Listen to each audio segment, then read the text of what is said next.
రాజమండ్రి రూరల్లో జనసేన టికెట్ను కందుల దుర్గేష్కు ఖరారు చేయడంతో టీడీపీ నుంచి రచ్చ మొదలైంది.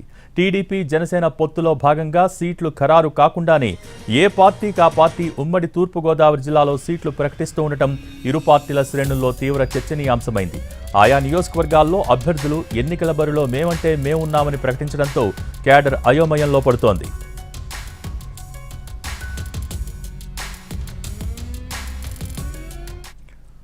ఉమ్మడి తూర్పుగోదావరి జిల్లాలోని 19 అసెంబ్లీ స్థానాలు 3 పార్లమెంట్ స్థానాలకు సంబంధించి జనసేన టీడీపీ ఒక క్లారిటీకొచ్చాయి.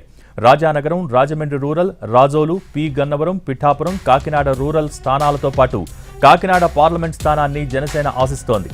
రాజానగరం, రాజోలులో జనసేన పోటీ చేస్తుందని కొన్ని రోజుల క్రితమే ప్రకటించిన పవన్ కళ్యాణ్ తాజాగా రాజమండ్రి రూరల్లో కందుల దుర్గేష్ను అభ్యర్థిగా ప్రకటించారు. అయితే రాజమండ్రి రూరల్ నుంచి తాను ఖచ్చితంగా పోటీ చేస్తానంటున్నారు TDP MLA Gorantla Butchaiah Chowdary. TDP నుంచి తానే పోటీలో ఉంటానని బుచ్చయ్య చౌదరి ట్వీట్ చేయడం హాట్ టాపిక్గా మారింది.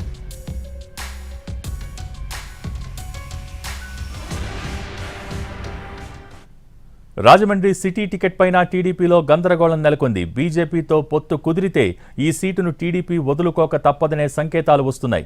ఇదే జరిగితే సిట్టింగ్ ఎమ్మెల్యే ఆదిరెడ్డి భవానీని లోక్సభ అభ్యర్థిగా ప్రకటించవచ్చనే ప్రచారం జరుగుతోంది. అయితే భవానీని పార్లమెంటుకు పోటీ చేయించేందుకు ఆదిరెడ్డి ఫ్యామిలీ ఒప్పుకోవటం లేదు. దీంతో రాజమండ్రి సిటీ, రూరల్ సీట్లతో పాటు ఎంపీ స్థానం ఎవరికి ఏ పార్టీకి దక్కుతుందోనని ఆసక్తికరంగా మారింది. మొత్తానికి రాజమండ్రి సిటీ, రూరల్ సీట్లు టీడీపీకి దక్కకపోతే పార్టీలో తిరుగుబాట్లు వచ్చే అవకాశం ఉంది.